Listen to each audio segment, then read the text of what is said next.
Sure. Thanks. EDM.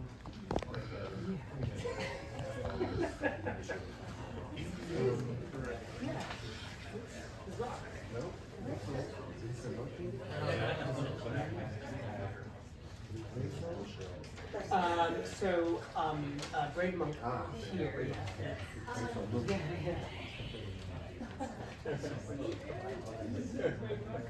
Can I introduce you to Jesse Rosenberg, which is Jesse first. Tracy. BRAVEMONK. So we are all matched. I'm Kate. Hello. I'm a big fan. I'm a big fan.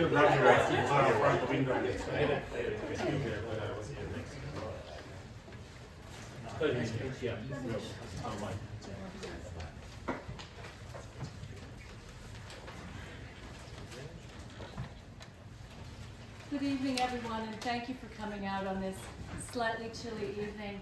My name is Tracy Davis, and along with my wonderful colleagues, Jesse Rosenberg and Ivy Wilson, and our nearly superhuman postdocs, Caroline Gleason-Mercier and Carrie Watts, I welcome you to this event.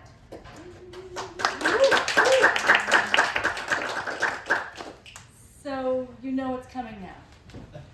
As much as we may oppose the impetus for certain historical acts, we live amidst their legacies. Scarification of the land, cultural genocides, and the normativization of terror that was and is enslavement. With this in mind, and contrary to typical land acknowledgements, I'm not going to say that we stand on the traditional lands of the Council of Three Fires. For where we study performing arts at Northwestern is not where Indigenous custodians had lived and traded on the natural shore of Lake Michigan. Our facilities are instead located atop 2 million cubic yards of backfill excavated from the port of Indiana, hauled to Evanston, and dumped within a seawall of limestone blocks. Everywhere we walk, from the east side of Fisk Hall to the lake, 152 acres of water was purchased from the state of Illinois in the 1960s for $15,000. Today, as we gather to explore an exuberant retelling of the Barber of Seville and to consider how it contributes to decolonization, that task without end, let us pause to draw an analogy between our lakefront and what Rossini's plots were built with. The Rosina Project is a spin-off from the Barber of Seville, which is a spin-off from Pierre Beaumarchais' La Folle Journée au Mariage de Figaro, a play written in 1772. It involves a love triangle in which a nobleman asserts the droit de seigneur, a device endlessly replayed from Jacques Cade to Braveheart. The Lord's right of the first night with another man's bride. Whether we benefit from violating nature, calling rape a right, or as in the case of the Barber of Seville, making comedy from a lecherous guardian who claims a woman but is foiled by a black masked harlequin, we encounter a theme with endlessly intertwined variations of abhorrent practices. We are never far from others' imperious deeds, whether this involves asserting rights at the expense of others' self-determination and dignity, or forgetting our accountability to the devastation of nature. When we make art at Northwestern, nature would have us neck deep in water.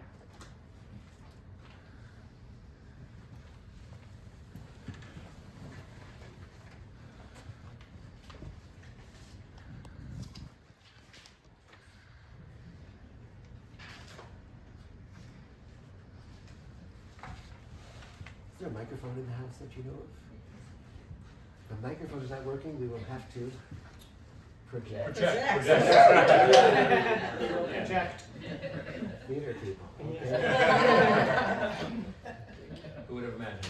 I wonder if we can begin by having our guests introduce themselves and explain what organization or outfit they are coming from and what their contribution was to the Rosina Project.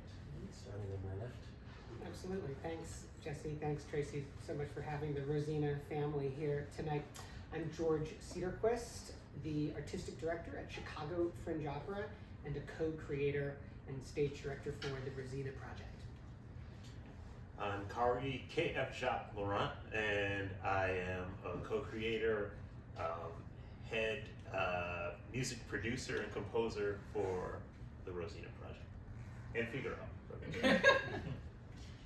My name is Pinqy Ring. That is not the name my mother and father gave me.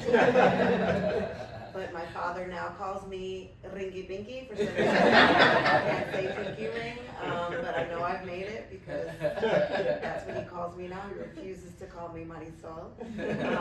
I am a hip-hop artist, hip-hop cultural ambassador, educator, activist, radical woman, Puerto Rican, very important. And I play Rosina in the Rosina Project. I helped write some of the songs from a strong woman's perspective, as you'll hear about a little bit later. And just, it's a true joy to be here to talk about this project because it was probably one of the coolest things I've done in my entire life. So I'm Kelsa Haywood, also known as K-Soul. I'm a dance artist, educator, one half of the artistic direction of Brave Soul Movement, and I was one of the co-creators and co-choreographer. I just heard there was going to be free food here. Just snacks. Okay, most commonly known as BRAVEMONK. Most people know me by Brave or Monk, but if you have a check for me, my name is Daniel Haywood. Dancer, mover, most predominantly known as a b-boy, which is the original name for people who are breakers, are the commercial exploited term breakdancers, right? But that's not all I do. I am also choreographer, an actor, I guess I got to be an actor, right? I play Basilio. I got to contribute in writing lyrics and songs. Also, I think in the early stages, just kind of like helping identify potential people who could be a good fit for the roles that we were looking for. 1.5 the artistic direction of Brave Soul Movement, and a humanitarian. There's a lot I do. I talk a lot. I eat a lot. I love a lot. You break it down a lot. One thing I didn't hear about in these little introductions is Brave Soul. I'm wondering if someone can just tell us what that is. Brave Soul Movement? Yeah. Yeah, well, I'll just say BRAVEMONK and I have been dancing together in the underground hip-hop and house spaces for several decades and really built our friendship there. We're part of like a little crew, and we're always interested not just in the dancing movement, but what was happening culturally, socio-politically. We're always in deep, long conversations, like late at night after being at the club till 6 in the morning. And then eventually arose at a point in our life where we were interested in making work and putting it on stage and talking about, all of these other underpinnings as part of it. So that was sort of the birth of it, but it's essentially a dance company, but we do a lot more than that. It's more than a dance company. That's a understatement. We struggle with this because I say crew. Like where I come from, crews are like family. We break bread. Someone may be going through some stuff. It's more than just like you show up for rehearsal and you go home and you just perform. So while kind of the professional thing is we say company, it's a family and it's a collective. And I think that one of the things that was really strong about us was the community building and also the authenticity from the practices, the cultures that we come from, and I like to say we do hip hop theater because we take it into venues and spaces that people might not typically see or expect, right? Which is a part of the whole decolonization. So, I'll leave it there. Thank you, thank you. I wonder if we could just try breaking down the title, the Rosina Project, which is really striking to me for a couple of reasons. To start with the word project. I usually think of a project as something which is still, in process. People are getting together, considering ideas, getting rid of certain plans, considering modifications and so on. But by the time you're ready to perform it before an audience, it's no longer a project. It's a finished product. So what is the purpose of designating this thing a project? So a question for anyone. George, you should jump in on Well, that. it was originally had a different title, actually. It was originally called the Rossini Project. And the more that I sort of thought about it, I think I was even just thinking about it on my own at that point. And then slowly this phenomenal team was assembled. It was clear that this was not really about Rossini. It was really about Rosina, and the title changed.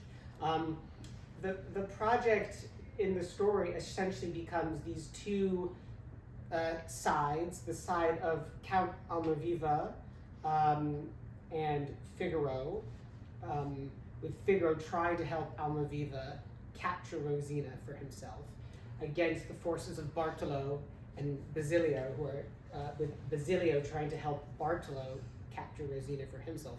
And the way that those four male characters all frame it is essentially a project to capture this woman. Right. Can I play on that? Yes, definitely. Because I'm always looking at words and flipping them, right? And I do say it is a project because we've had, I think, every time we do it, we inform, we come back, we dialogue, things shift. So there's different iterations. The first iteration is different from the most recent iteration. Whether it was inside a venue or outside, that was a different iteration. And so, to me, I think the idea of product is very much rooted in capitalism. And if we're talking about decolonizing, I think that it is a process. When we're in it, it is a process, and we give ourselves permission to change, to grow, and learn from that experience. So for me, it is always going to be a project. Great, great. And just looking over the materials, I've seen so many differences between 2018, Yes, 2019, yeah. 2020, and so on. I was gonna say, just from the photos or from the video, like we could look at one photo or video and we know exactly what year or what time it was in the development of the piece. And if it should happen that another performance takes place, obviously it'll be different all over again. Absolutely. Okay. I think a lot of the project too is like getting people, for example, I teach, I'm a hip hop fine arts teacher right now, actually here in Evanston at a school. And I've been able to bring some of my students to come see this.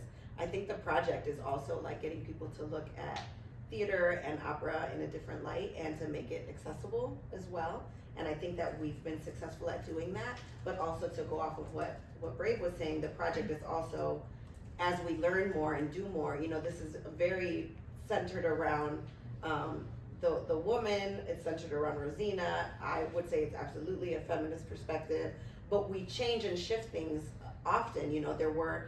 There are some male writers, and sometimes I might challenge something and say, I wouldn't say that in real life, or that's giving sort of weak, help me, save me, and we're not doing that. Rosina is a bad chick, okay? Rosina is a bad chick. So a lot of the project is also like pushing back, learning, and then making this piece accessible so that people can see themselves in theater. I know Hamilton is a bad example, but when I went to see Hamilton, I was like, I could be doing that. And so the more that we allow young people to see themselves and different iterations and versions of themselves on the stage, it gives them permission to be themselves. And I think that the Rosina Project does that as well. And that's why it's a project that's like ever evolving, because we want to make sure that we're capturing all audiences at all times. Great, great. Well, let's focus on this word Rosina in the title, because that's an obvious difference between the opera and what you've done with the opera. The opera is called the Barber of Seville because, in a way, Figaro, the Barber of Seville, is the hero of the story, the central protagonist who comes up with a clever plan that makes everything work out right, the two lovers happily united. So clearly, if you're going to take his name out of the title and make it the Rosina Project, you are centering this character who's not exactly dead center of the original plot. So I can only imagine this was deliberate. This was a kind of statement announcing your choice. It's such a large creative team, so many different people contributing to this, including the performers. So it's not the usual setup where singers are just assigned certain things to learn and then they go home and practice and do it. But you yourself are contributing to the lyrics, and you mentioned that you've done that as well. I'm just wondering where the composer fits into the creative team. If you could just mention something about that. Everybody's a composer. It's so true. Yeah. You're the only one who gets the word as a credit next to it.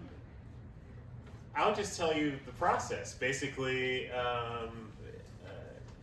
George and I discussed what the hip-hop Barber of Seville should be, and I started coming up with different tracks for different sections of the opera.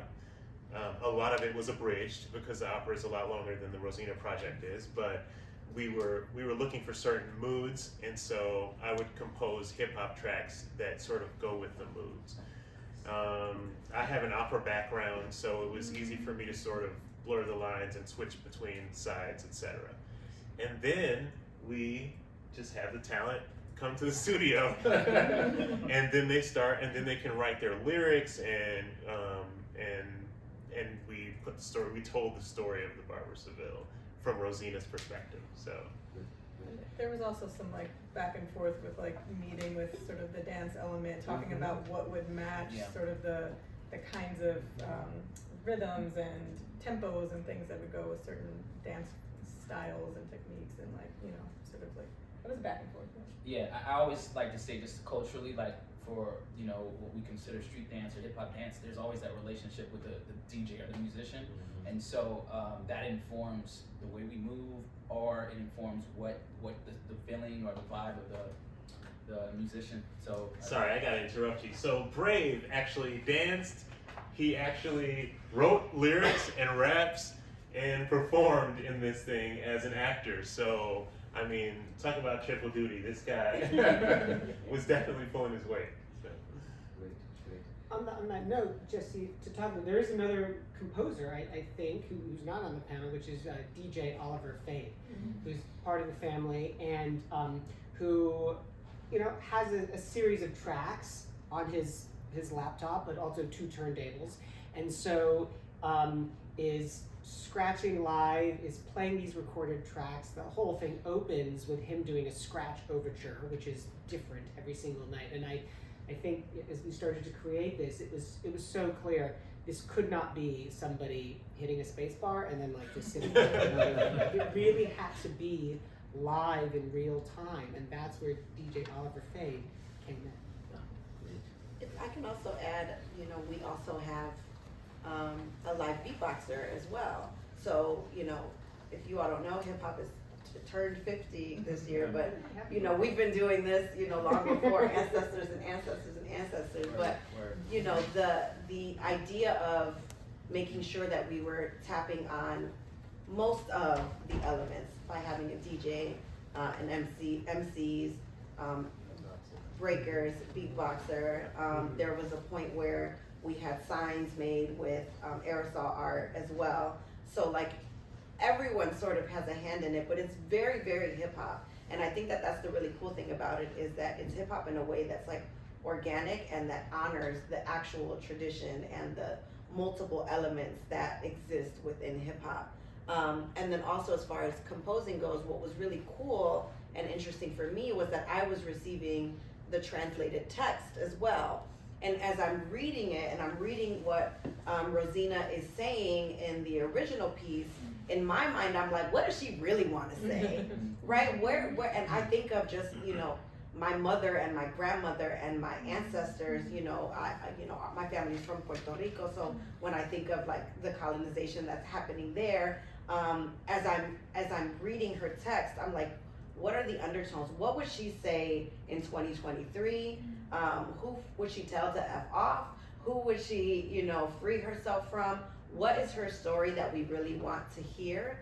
And how does that speak to young women in the audience, queer folks in the audience, folks that have been silenced and marginalized for so long? So as I'm reading her text, I'm like, how can I reword this? And then one of the conscious decisions that we made was that she's gonna rap in Spanish as well. So there are moments that she's rapping in Spanish. So when we talk about decolonizing theater, like that's it, right? Like we're gonna do this in a way that is inclusive, is revolutionary, and will leave the audience feeling empowered, but also wanting more. I feel like when we're done, they're like, wait, what? Like, we need more. And that's, again, back to the project. Like, we're always adding, like I think we need 12 more songs. I'm like, wait a minute. But I love that. I would love for this to be, you know, like tour all over the world. Like, people need to see this, because I just think of the moments where I didn't feel represented on a stage or on a page. And this was an opportunity to be that and do that. We have a number of video clips. The first couple that we've selected had to do with more or less point-by-point comparisons. We see a brief scene from the Rossini opera, and then a brief excerpt from the corresponding element in the Rosina Project. Before we get to that, there was one other preliminary question that I had for you. I see this term hip-opera on the information sheet that I was given.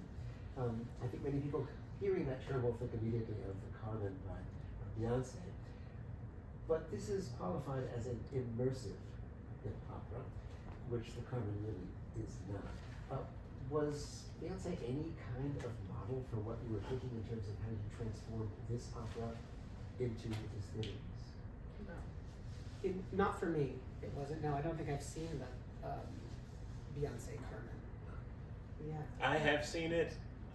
It's part of my I would say approach in just like things to consider. You know, we all have these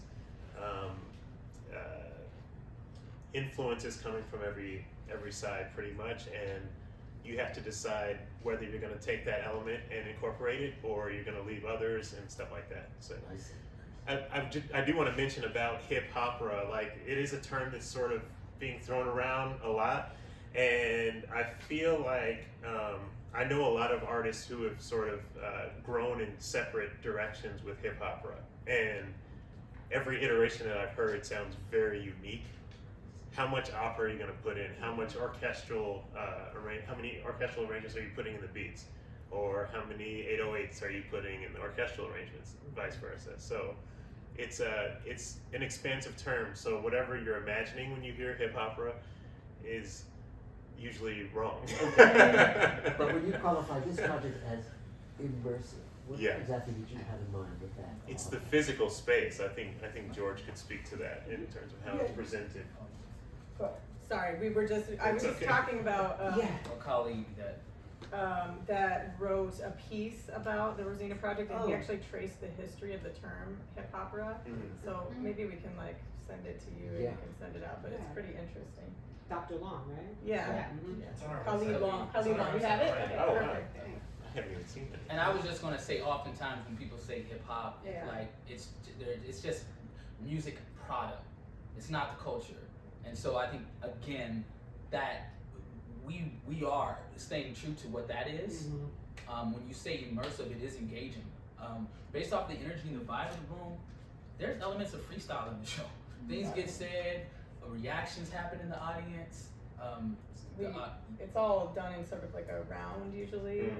We fit it to sort of the different spaces that we show up in, but there's even a piece in the middle, at least in some of the iterations, where the audience is sort of invited to join in the dancing that happens. So in short, no, I haven't seen it done this way, and I think it was just about us all bringing our creative ideas to the table to make this. And then so when you get to the climax of the piece, which is probably the last quarter, I would say, in terms of the running time, where essentially each of these four men takes part in a battle to impress and win Rosina with her destroying everybody and dominating the field as she should at the end. The idea there is that the audience is kind of up on their feet at that point and is out of their seats and is just clustered around into, I guess I'll call it a cipher Yeah, absolutely. at the end. Which is what happens. Well, since this is a project which centers Rosina, why don't we center Rosina and start with a very brief excerpt from the opening aria of this character, who is basically singing about something that she has just heard, someone singing to her. Almaviva had been singing a kind of serenade to her. And so this aria is where she expresses her reaction to what she has just heard.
Thank you. Don't know if there's any way to jack up the volume just a wee bit. No? Okay. All right, thanks.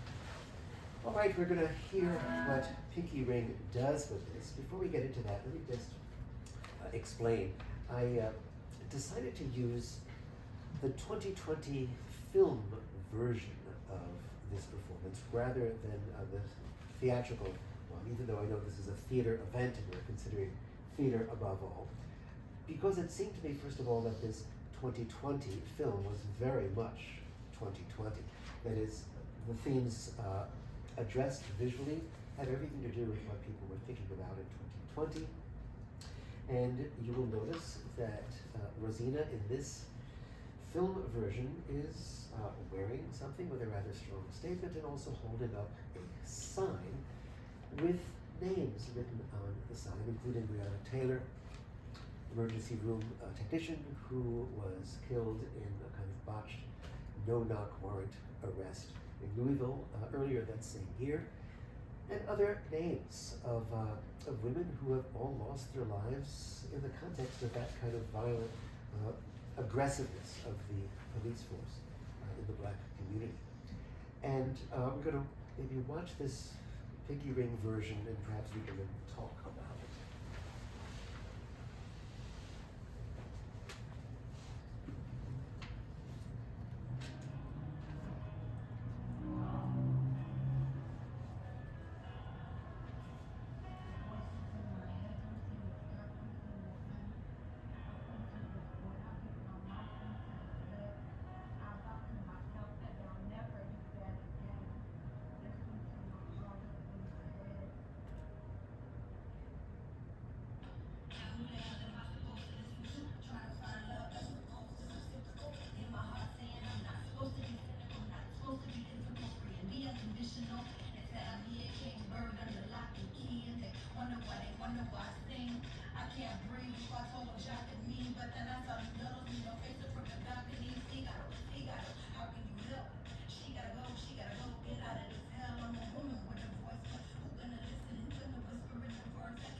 Thank you.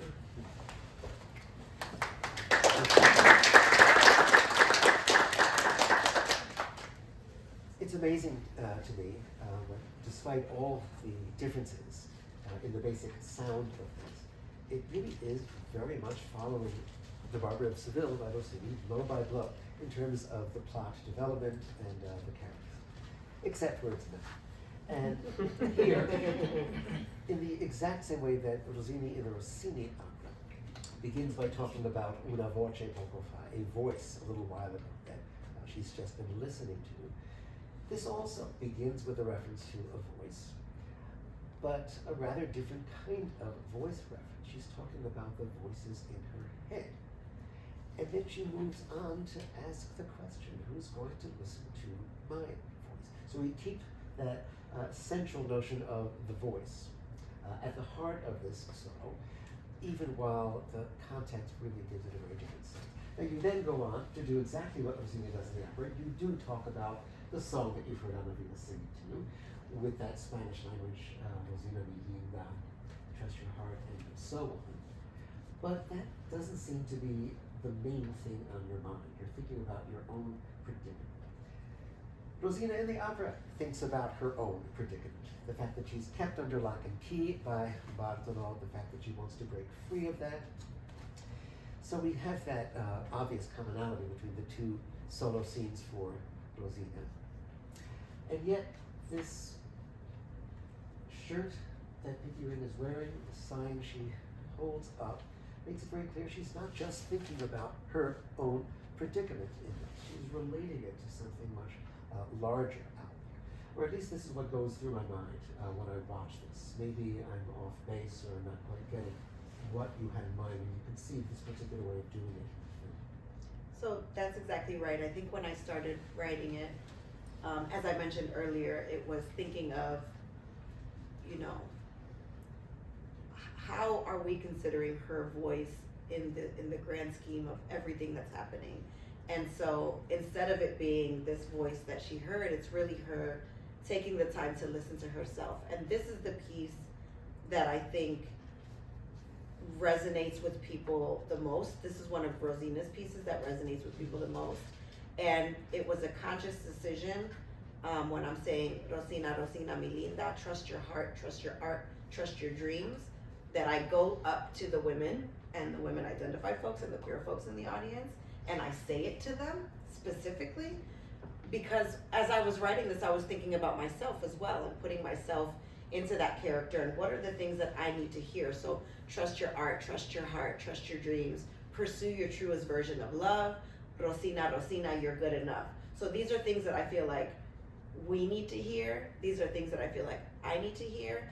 And then in the context of this particular video, this was that sign was the sign that I used in a protest. I was going to lots of Black Lives Matter protests. This was on the event of George Floyd's murder as well. And so you'll see that we bring a lot of the things into real time. You know, when we're doing this play, there are references. I have Game of Thrones references in my bars in the Rosina Project. In one of the shows, I had an Arya Stark shirt on. So like we're bringing it very much into this day and age. And I think that that's important when we're creating this work, especially when our goal and our mission is to bring representation, bring social equity to the forefront. That's why this sort of panned out as it did. But really at the end of the day, it was like, what are the things that I need to hear? Because I feel like other women and women identified folks need to hear this.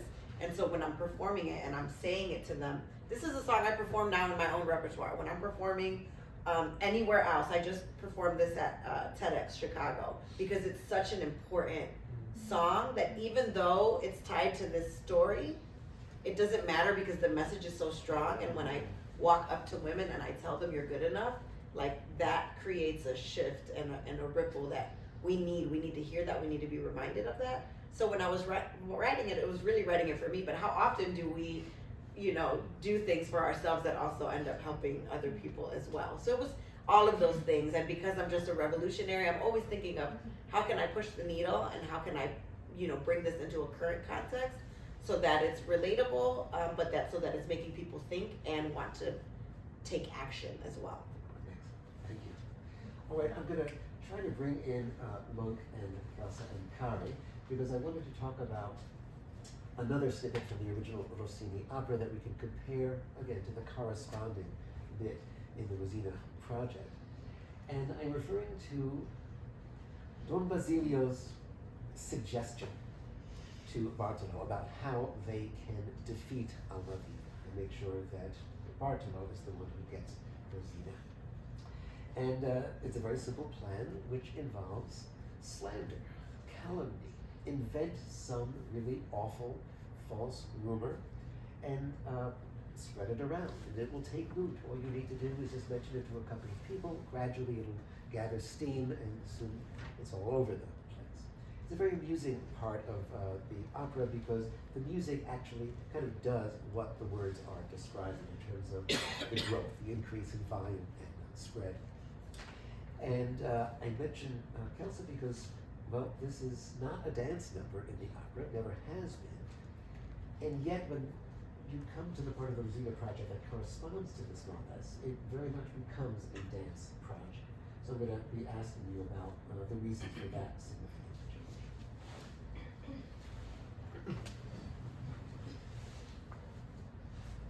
Can I come shadow you over there just in case I can help with the sound?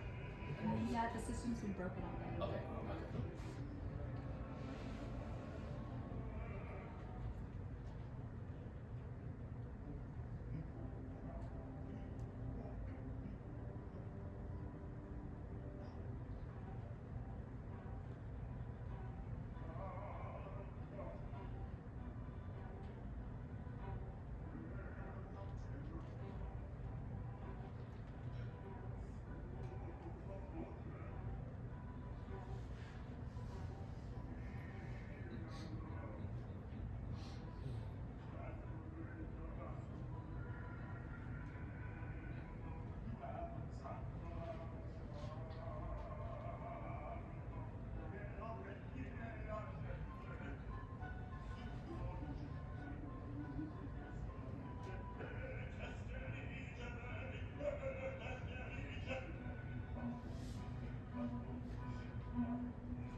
Thank you.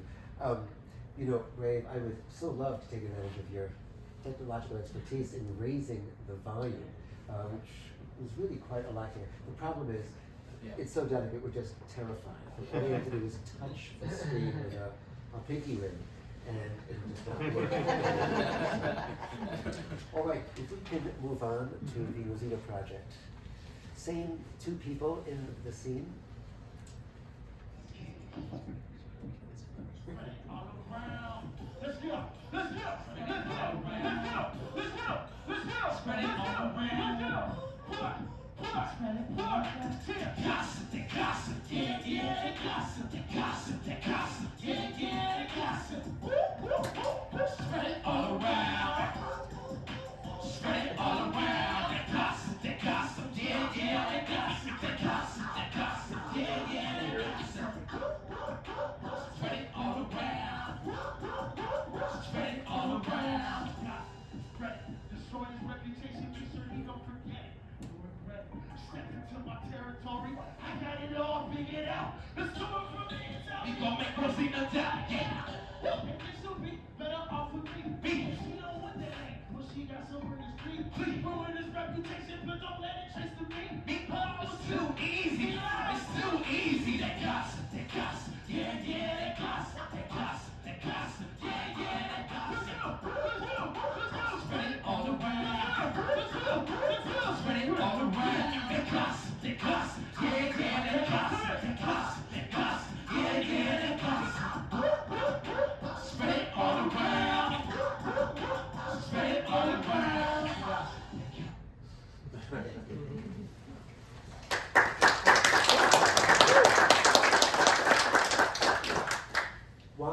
the decision to integrate dance, very, very active dance presence in this scene, whereas it was totally missing this element in the opera. I mean, you can't have that kind of a beat.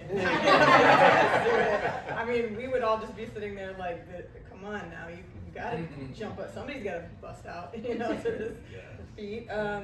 Yeah, this is a really like an older version, iteration. Like newer versions, we have like a full-on choreography with like 5 dancers, and so in this iteration we brought in one dancer to freestyle that whole song, which is it's an example of how we're bringing that element of freestyle. Go ahead. Yeah, and then in the later iterations with the dancers are there. You see the gossip spreading with the dancers, and they're like, and that goes out into the crowd, and they spread it around. And then the verse that I wrote that's not on this version is, I got an idea I want to toss up. If we're slick, we'll never get caught up. We can start up a tall tale and have it floating through the veil. They won't know it's not real. In fact, they'll think it's all true. When the whole town starts yapping and flapping, boy, he'll be through. Woo! And she won't even have a clue. We'll conjure up a story, make sure it sticks just like glue. I'll tell you just what to do. Make sure that you stay cool. Store it up good like stew. Make him look like a fool. That gossip.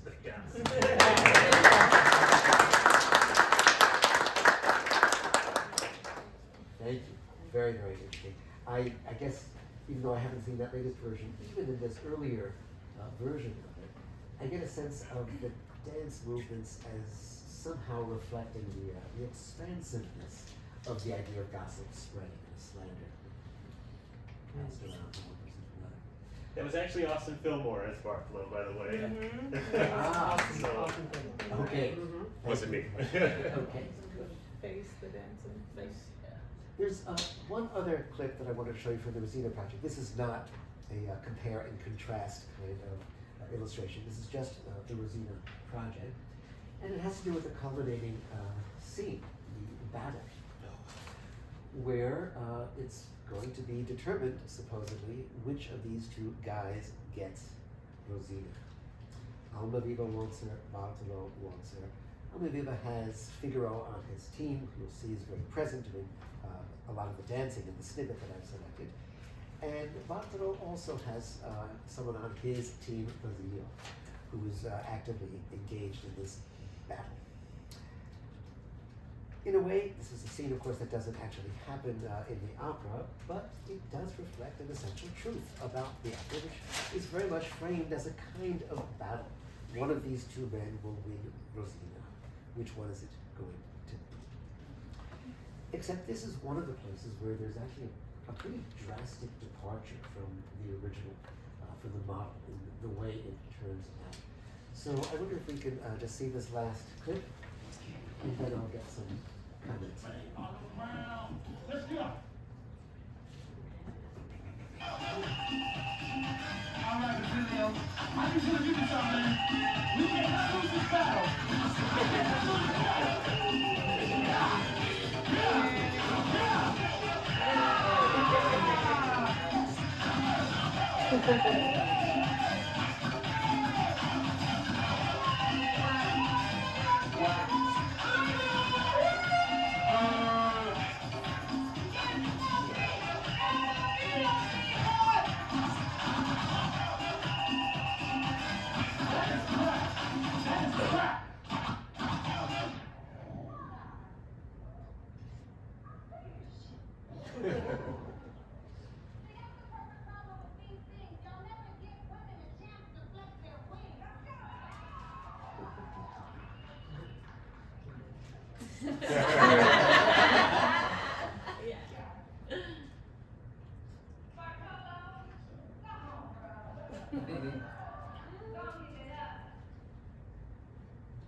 Jacques and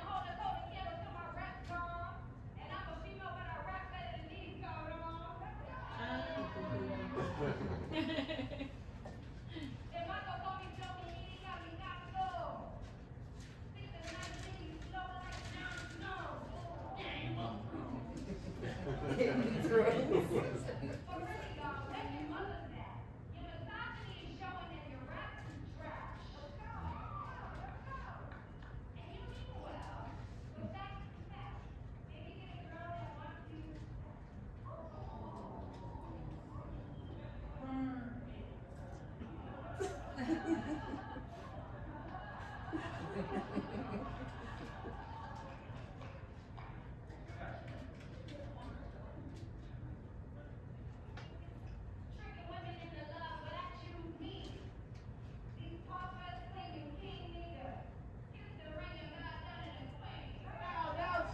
Wait.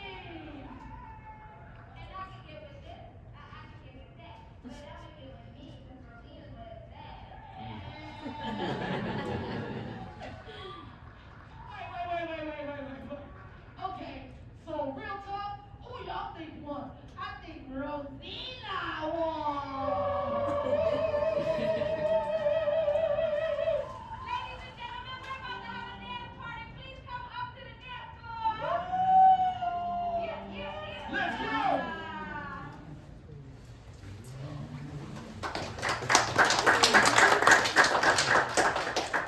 So the contest between Almaviva and Bartolo turns out not really to be what's happening here, because this third contestant enters, Rosina herself, who demands a say, says no to both of them, and is pronounced by acclamation the winner of the battle. How did you come up with this ending? And I'm asking everyone because so many people are creating to this. I wouldn't know what individuals call on it. Does anyone want to claim credit? I didn't come up with this one. I knew I wanted to be a part of the battle. We have another writer, Pinqy Ring, that was writing this, and I knew, and there was, at one point, there was some pushback, like, should she, battle in the end? And I think to me, like, again, I'm always honing in on my personal experience.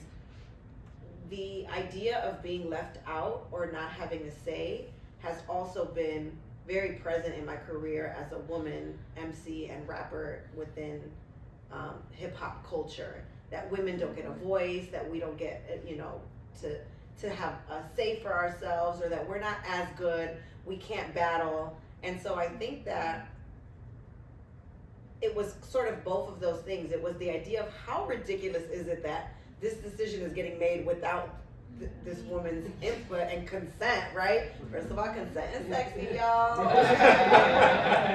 So like the fact that she's just they're not even considering her. It's like, yeah, okay, so then we're gonna see who, and then the winners, they're gonna get to, there's a part in the writing where it's like, don't I get a say? And they're like, don't be silly, you're the prize. Like, this whole thing is just like brushing her off, her opinion isn't important. So it was that idea of just how ridiculous it was, and just any sort of text that's dripped in misogyny, right? That like women need to be saved, and we're gonna make the decision for you, and you just smile and and just look beautiful, and that's it. I knew that I wanted that to shift, but then also I think just like my experience in hip hop made it really important for me to partake in the battle with bars, like, and I don't know if y'all know what bars are. It's not where you go and drink after you're done with the day. But it's like lines of rap that are dope, and like I think that people often when they see me, if they don't know who I am, they're like, oh, you rap, that's cute. And then I'm like, hit with the bars, and they're like, oh, I didn't know. And it's always this idea of just downplaying women and their, their talents and their strengths, their opinion on things. So I don't remember exactly when we landed on her participant, but I knew that there was a point where I had to push back and say, this has to happen. She has to battle.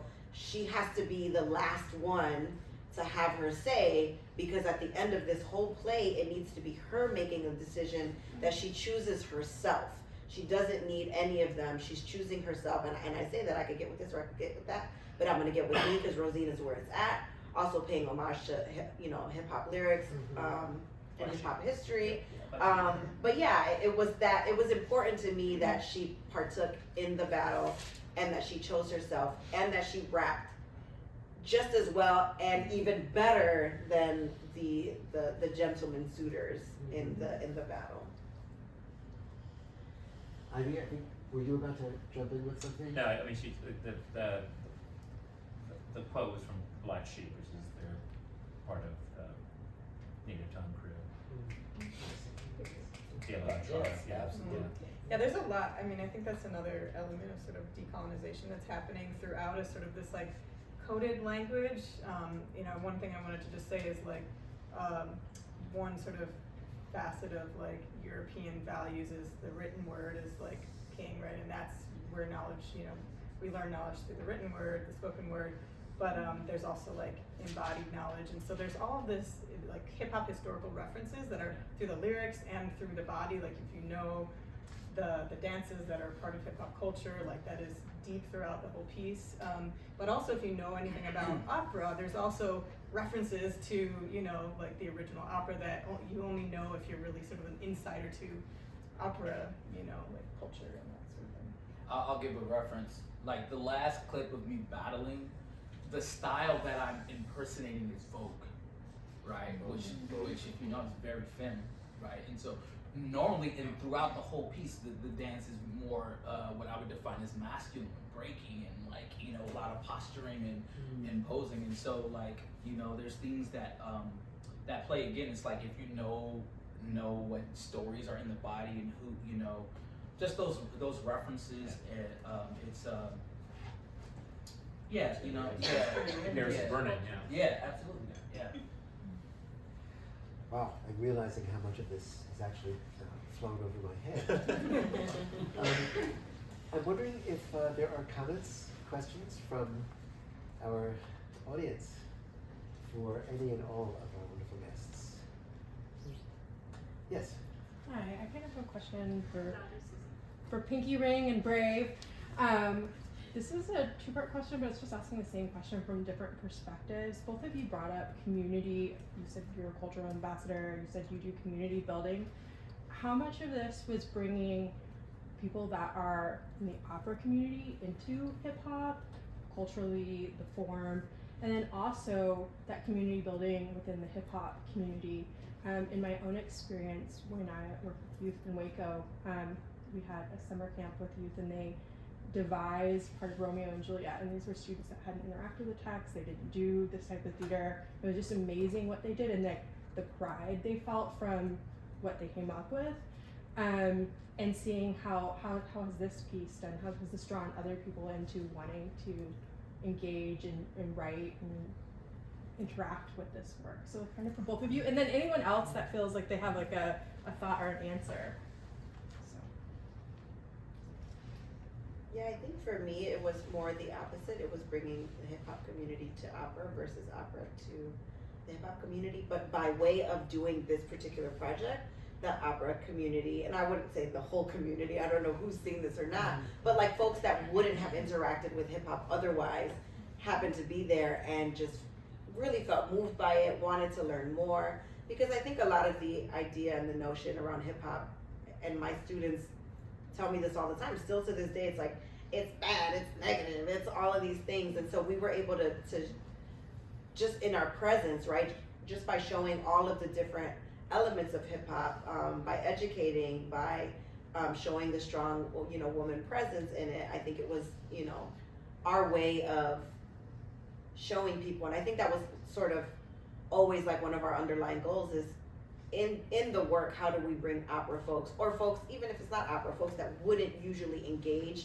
with hip hop, to sort of see it in this positive light. But I think for me, it was more the opposite. It was, you know, just bringing my students to see it. Like they didn't even know, all they knew was Figaro, Figaro, Figaro, that's all they knew. Right. So I would say that and they're like, yeah, and then I'm like, okay, do you know the story? They're like, no, we just know Figaro, Figaro, Figaro. Yeah. So then, you know, I got to do a unit before I brought them to come see it. We talked about it a bit. We talked about the ways that it deviated so that they could follow along with it. But again, like when you go to an opera, if you don't speak, you know, Italian or whatever language they're singing it in, like it's hard to follow. Whereas here, they're able to follow it, even if they don't get every single word, just the movements, and they can see what's happening. And I thought that that was really beautiful because, again, how do we open up these worlds to them? The first opera I ever saw was because I was a college student and it was free and I was broke and it was something to do.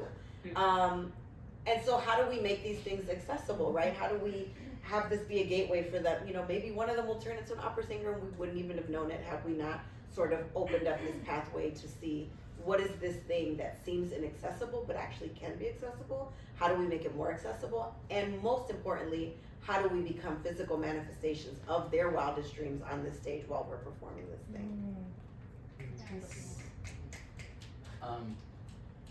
Similar to Pinqy, just like a lot of people in the communities that we're in, which, you know, street dance, there's so many different pockets of that based off of style.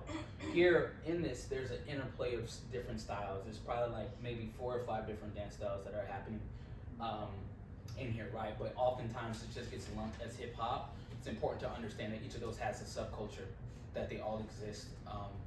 And not all the time are they in the same vicinity practicing with each other, or the dances are sometimes, the battles are done differently, you know?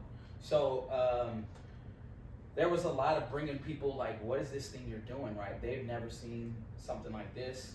So there's that exposing of that and reimagining and seeing opera different, because honestly, when you say opera, I'm gonna be real, like my mind goes snooty, wine, crackers, cheese. Is this a place for me? You know, do I gotta dress up? Can I come in like this? Or do I gotta like put a suit and tie? Do my hair? Like, you know what I mean? Like all that stuff. Do I gotta watch how I talk? And to be honest, just because that's kind of that's the conditioning of how opera is being presented. And it may sound, well, opera's for everyone, but there's always the unspoken rule, and I always find myself butting up against these unspoken rules, these invisible rules. And so that even like with the work we do with Graceful Movement, when I talk about hip hop theater, it's like, oh, you can do anything you want to. You know, there's no rules, except you can't wear those shoes on the stage. You can't put baby powder on the stage.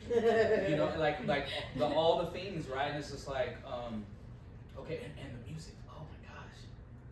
Y'all turn the music up, you know, like that's also something, like there's these different things, but like here we got a DJ, the speakers are loud, people they're feeling like they're seeing, oh, this is like going to a jam.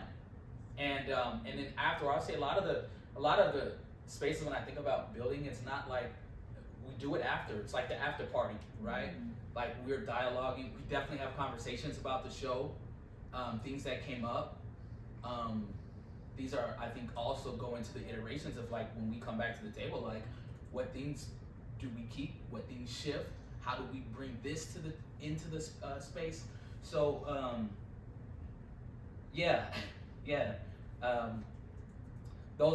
that's one way. I think that I'll leave it there. Great, thank you. I think I saw a couple of other hands up.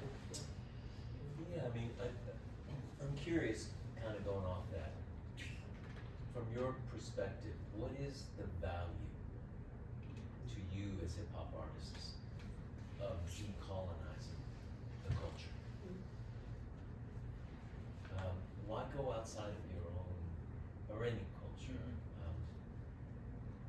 What's the point of decolonizing, rather than just doing your own culture? We live in America, first and foremost. So I'm gonna say something that's gonna be controversial, right? Because this also has to decolonizing myself is like, who am I? Who do I come from? It's like, look at my lineage and my ancestors, right? And so I have to acknowledge that I was born in with different cultural influences coming up, right? I'm super influenced by Bruce Lee, okay? There's all these things, and it's not to say like what is my culture, right? I can say I think this is my culture. I stand on this as a culture. This is an iteration of it, but it's gonna have influences just by the way of being in this land, right? Being in this land. So hip hop, I think by us actually showing the real representation of what hip hop is as a culture, as opposed to the images that most people think hip hop is a part of reclaiming and decolonizing. I think that when people say, oh man, there's a DJ, like people still use turntables? you don't just hit a jukebox or hey Siri, play me this, or Spotify AI is your DJ. You know what I mean? What's Like, a record? yeah, it's actually vinyl. I think that type of stuff is showing the cultural richness, the legacy. It may be subconscious.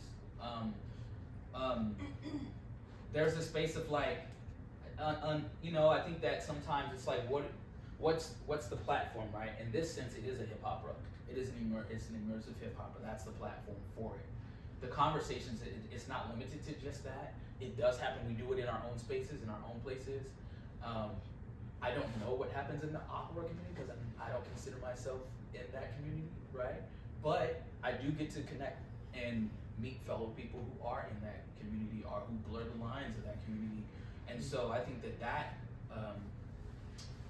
that begins to break up some of the silos, right? And I think if you can't have the conversation, if you can't be real, like I told you my impression of opera, I'm probably not the only person who thinks that about opera, but I've been given a platform, so I'm speaking and saying.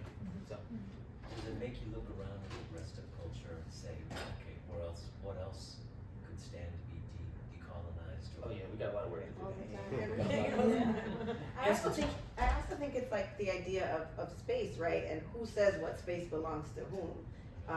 You know, if this is a space that I have been historically excluded from, I'm gonna take up that space, right? And I think that's the main purpose and point of decolonizing theater, decolonizing this whole world, is that, you know, there's like, this is your box, stay in that box right there because I said that's your box. Well, that's the definition of, you know, colonization, right? Is you're telling me this is your box and you have to stay in this box and don't come to this box. I'm gonna come to that box and that box and that box and I'm gonna make it pinker and more fabulous. And so I think it's just that idea of like who created the spaces, who made the rules to the spaces, who said that this is their space and this isn't our space. And we know who did and when and all of those things. So now that we are in 2023, right, how can we come to those spaces and leave them richer, leave them with more knowledge, leave them better than when we met that space? But also the other thing I would think I would have to say is that all my life I've been told to not take up space, to be as small as possible, to not have an opinion, don't, you know, talk back. In Latin culture, there's a saying, calladita te ves más bonita, which means you look prettier when you're quiet. And they're saying this to little girls, right? So just be quiet, stay in that little area there, don't, and like look at it, like literally my mom thinks I'm the spawn of Satan now because I grew up Pentecostal Christian and now here I am, right? But it's beautiful because now my mom is challenging her own thoughts and she's handing out candy on Halloween now. She never did that before. She's asking me how the gay pride parade was. She would never, right? So it's sort of that idea also of, you know, who benefits from my silence and me being small, and how can I be as loud as possible in as many spaces as possible, because they need to know that we exist, that we're intelligent, that we're capable, that we can do this.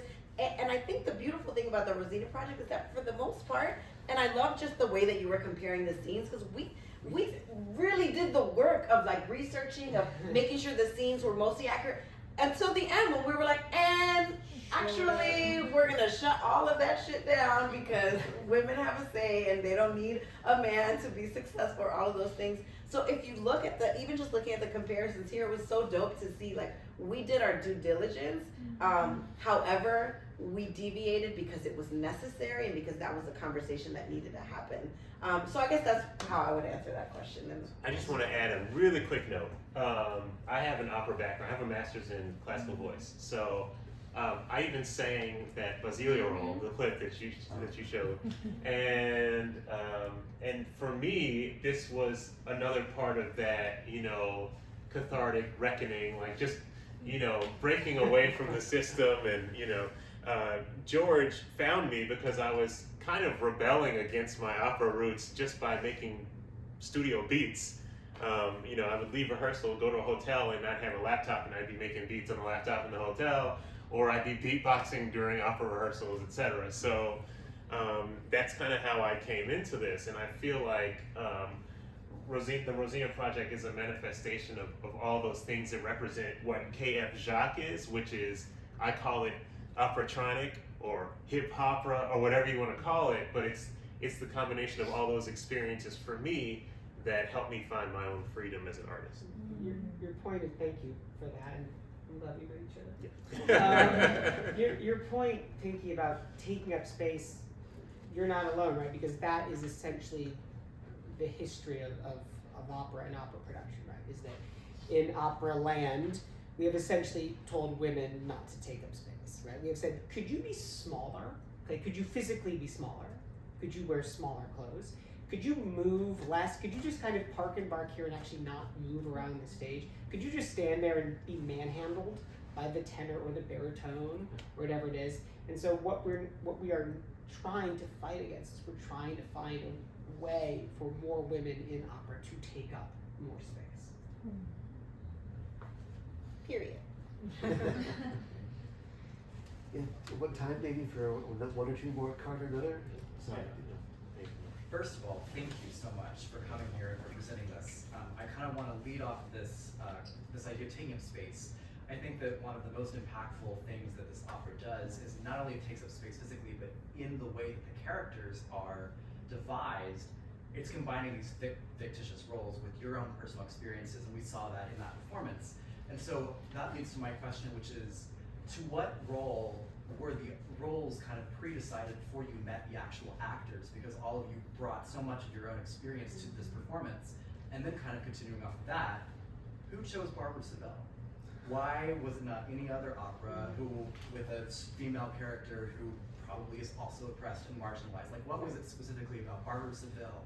And then how did you take that and kind of personalize it to make what you've made? Sure.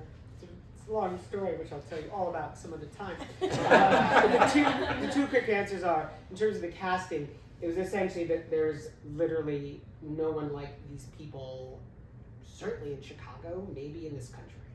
And as I slowly met these folks one by one, it was like, oh, well, I saw Braves Will Move perform the Pritzker Pavilion, and what summer was that? 2016. 16, I was like, those are the people. Those are the people that have to do this project. They don't know me. I don't know how I'm going to get in touch with them, but they have to be the people. You and I met. It was like, this is the guy. I met Pinqy, and this is. Brad mentioned it earlier, starting to make these connections. And I was like, oh my gosh, there was no one else who can do this but her. So that's how the casting worked out.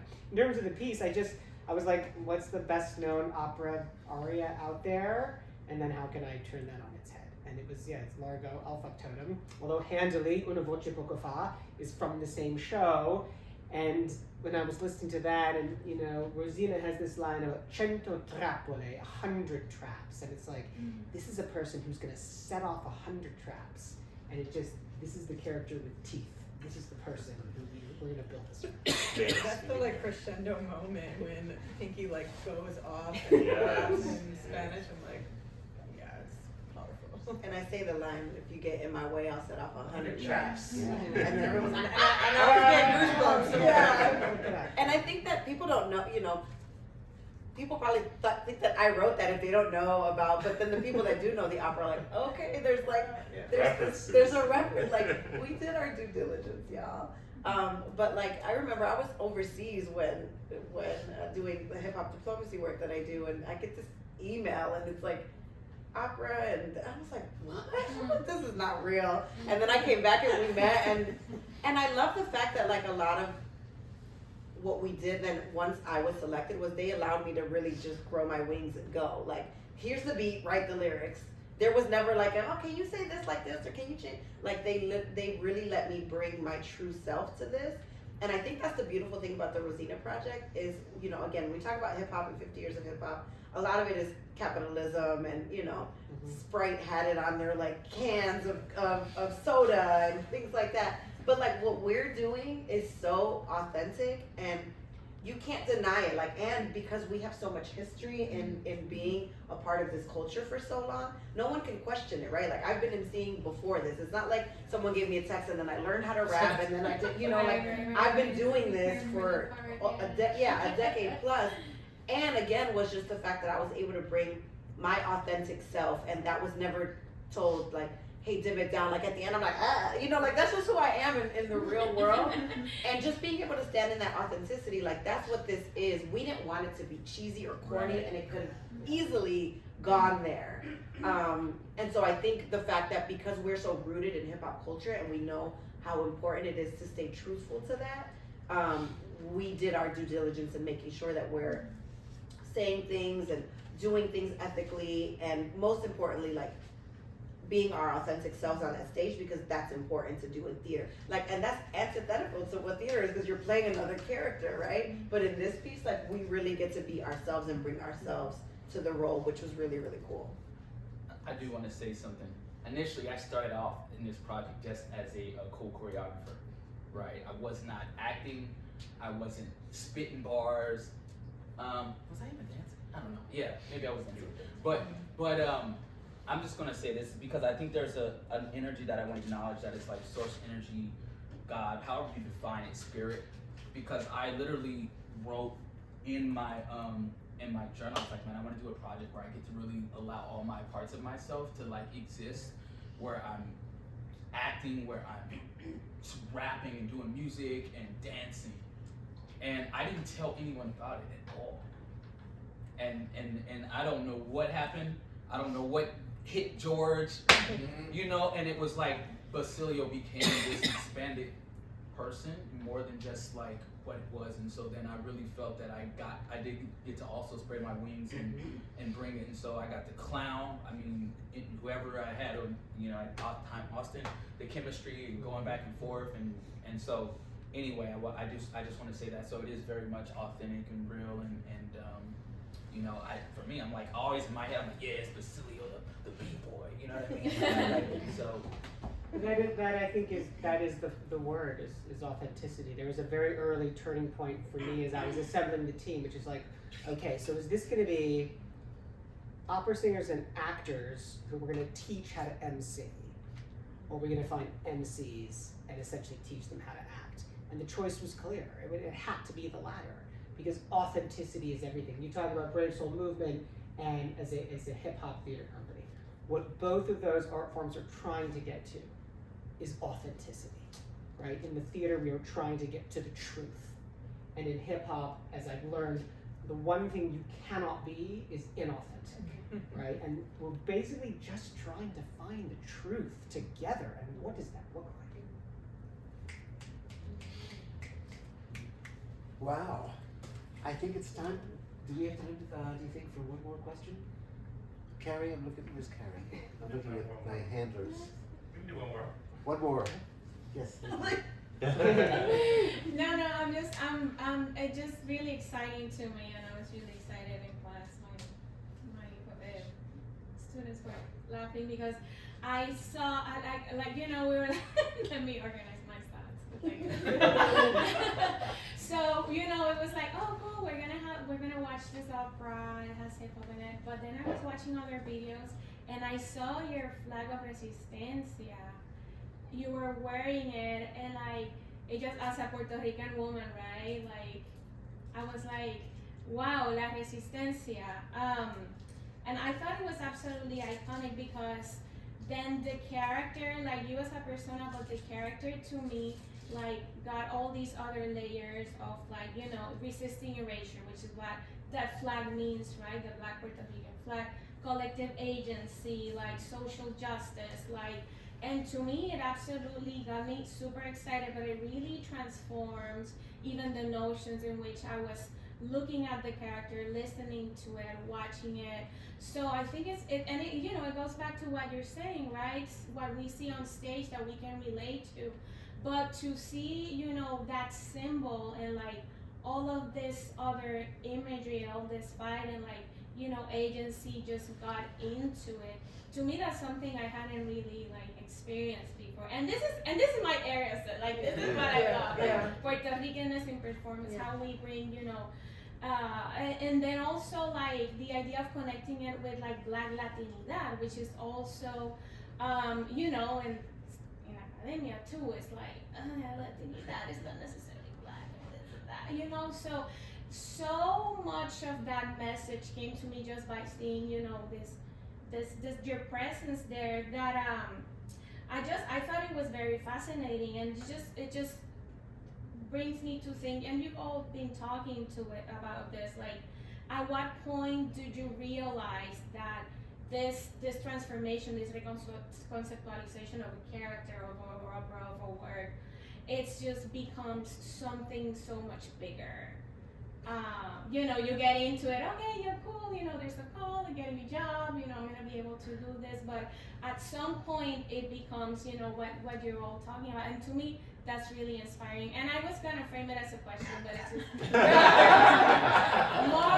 more of like, you know, it's just like respect, you know, to all of you and what you're doing, and that is real, like the message is real, the message is coming across, and then like using it as a pedagogical tool. I mean, it's really fascinating, the possibilities. So yeah, it's just really exciting, and I want to thank you for this. Thank you.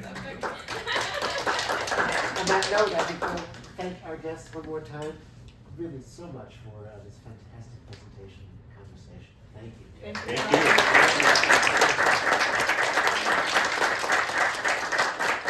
can catch us in the back at the after party, buy the snacks.